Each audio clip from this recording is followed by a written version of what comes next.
Assalamualaikum warahmatullahi wabarakatuh. Perkenalkan, nama saya Wahyu Akbar Wicaksono dengan NIM 4303002000043. Di sini saya akan mengulas materi yang telah disampaikan pada pertemuan kali ini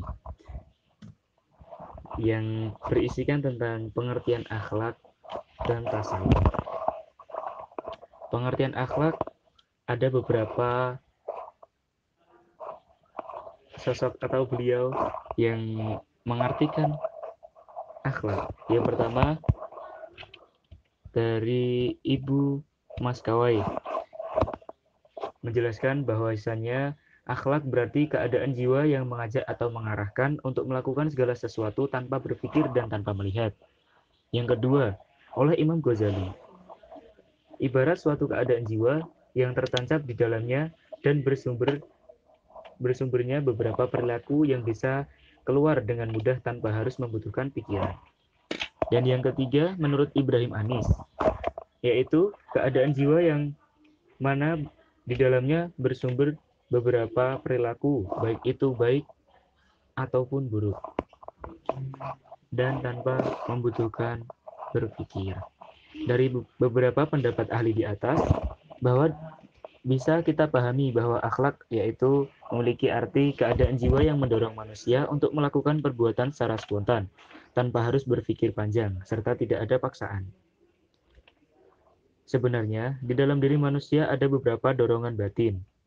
Yang pertama yaitu tabiat, yaitu suatu dorongan jiwa yang tidak dipengaruhi oleh lingkungan manusia, tetapi disebabkan oleh naluri dan faktor warisan sifat-sifat dari orang tuanya atau nenek moyangnya. Yang kedua, akal pikiran, yaitu dorongan jiwa yang dipengaruhi oleh lingkungan manusia setelah melihat sesuatu, mendengarkannya, merasakan serta merabanya. Alat kejiwaan ini hanya dapat menilai sesuatu yang lahir.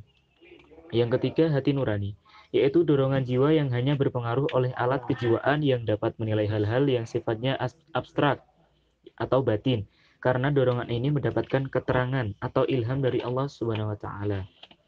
Setelah kita mengetahui tentang akhlak, kita lanjut pada pengertian tasawuf. Dalam bahasa, tasawuf berasal dari kata sofa dan sofia yang artinya suci. Seorang sufi adalah orang yang mensucikan. Mereka juga orang yang telah mensucikan dirinya melalui latihan berat dan lama. Dan menurut istilah, tasawuf yaitu usaha untuk mendekatkan diri kepada Tuhan dengan sedekah, mungkin melalui metode pensucian rohani maupun dengan memperbanyak amalan ibadah, metode pensucian diri dengan zikir dan amalan. Di samping itu, fungsi tasawuf yaitu untuk mensterilkan hati manusia dari berbagai macam penyakit hati dan untuk mengantarkan manusia menuju keselamatan dunia dan akhirat.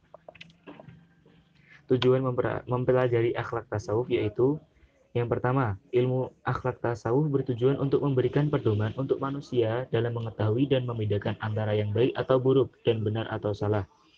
Untuk hal yang baik agar manusia termotivasi menjalankannya, dan yang buruk agar termotivasi untuk menghindarinya. Yang kedua, akhlak menjadi salah satu hal terpenting dalam tatanan kehidupan. Bahkan dalam beberapa hal lebih penting daripada ilmu. Dalam Al-Quran juga dijelaskan bahwa Nabi Muhammad SAW diutus untuk menyempurnakan akhlak manusia.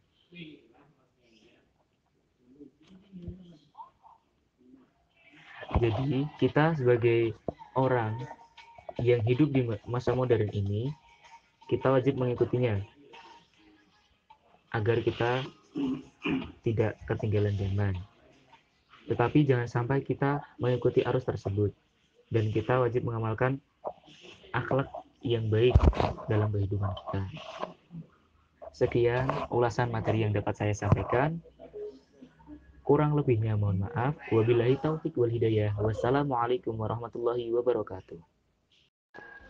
Assalamualaikum warahmatullahi wabarakatuh.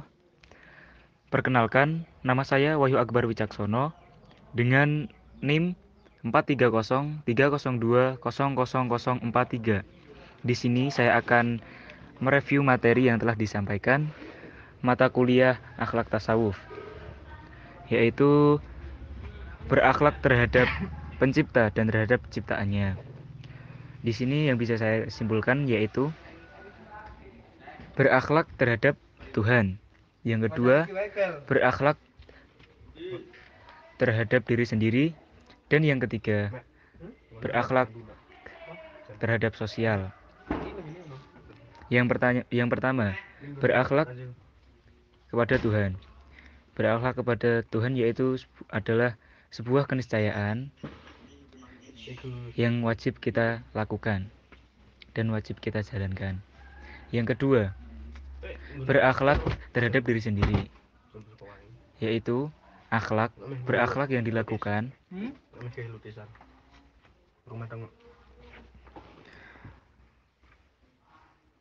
dari diri sendiri dan dijalankan atau disimpulkan dari diri sendiri. Dan yang ketiga atau terakhir, berakhlak terhadap sosial. Berakhlak terhadap sosial sangatlah penting, karena berakhlak sosial sangatlah berguna bagi diri kita dan bagi orang lain. Sebagaimana sudah disebutkan. Sekian review materi dari saya, kurang lebihnya mohon maaf. Wassalamualaikum warahmatullahi wabarakatuh. Assalamualaikum warahmatullahi wabarakatuh.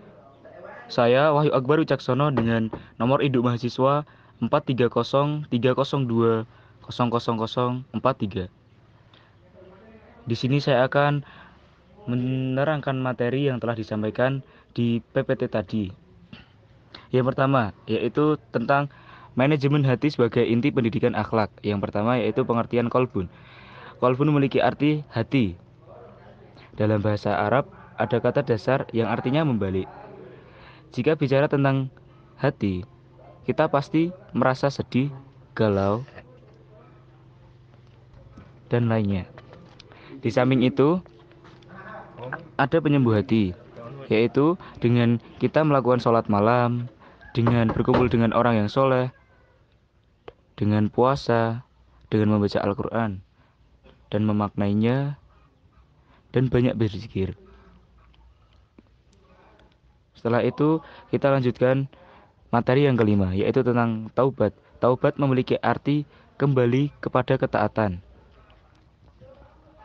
Taubat sendiri dilakukan dengan segera, langsung sadar,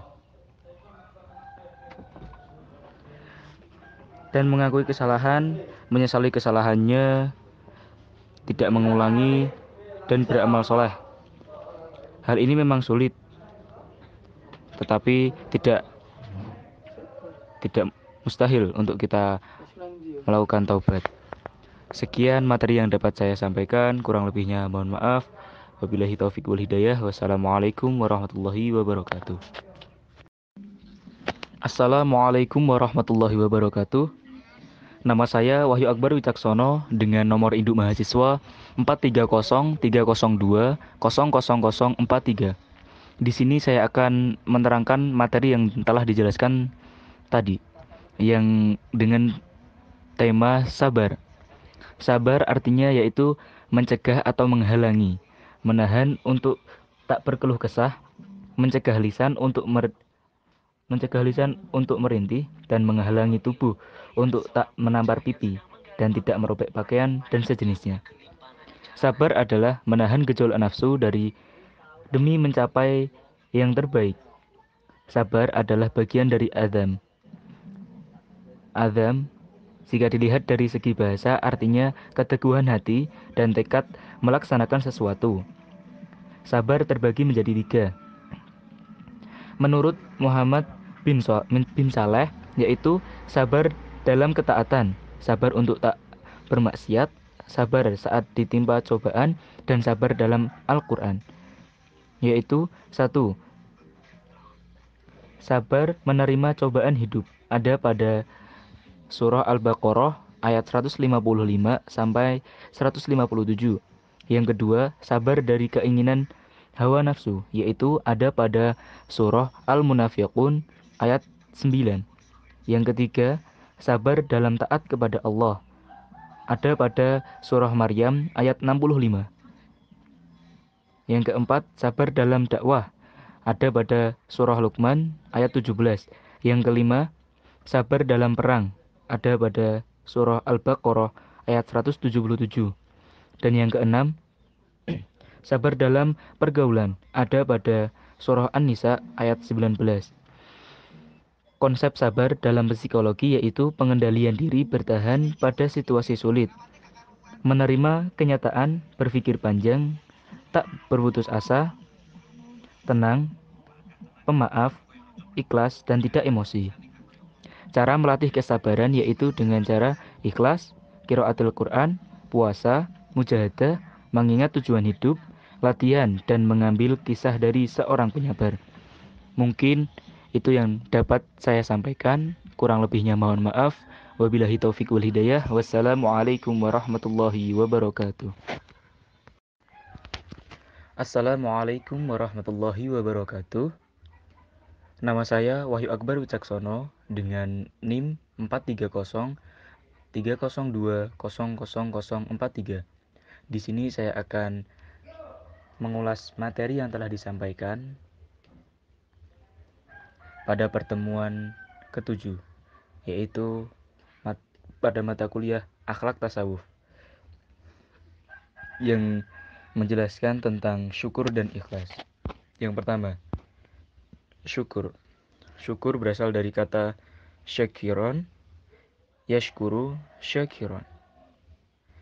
Secara bahasa, syukur adalah berterima kasih. Dalam makna lain juga diartikan wujud pujian terhadap sudah berbuat baik kepadanya. Makna syukur ada 3. Yang pertama yaitu ilmu, yang kedua hal kondisi spiritual, yang ketiga amal perbuatan.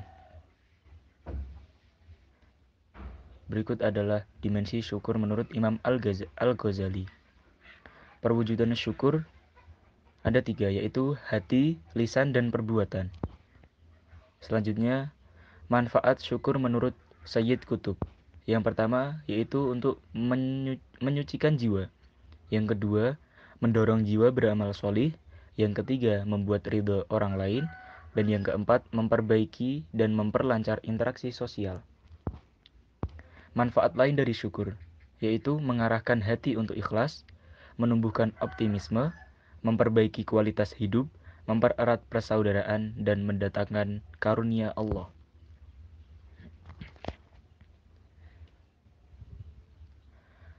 Selanjutnya yaitu ada potongan surah.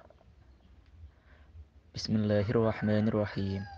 Wa idz adzana rabbukum la in syakartum la azidannakum wa la in kafartum inna 'adzabi lasyadid.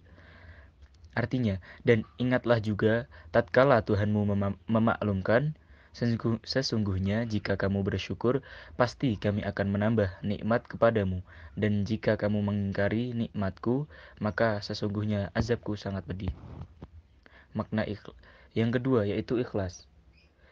Makna ikhlas. Ikhlas berasal dari bahasa Arab khulaso, khuluso, dan khulaso,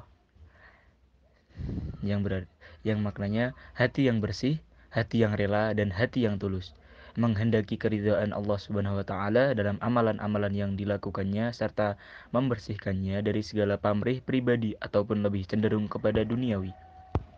Indikasi orang ikhlas. Yang pertama yaitu melakukan karena amal dan mengharapkan maslahat dunia yang Allah janjikan, merasa tidak tenang dengan amalan yang dilakukan karena tidak sebanding dengan nikmatnya. Yang ketiga, mengikhlaskan atau memurnikan amalan, yaitu ketika seseorang menjadikan amalannya sebagai hasil dari sebuah ilmu.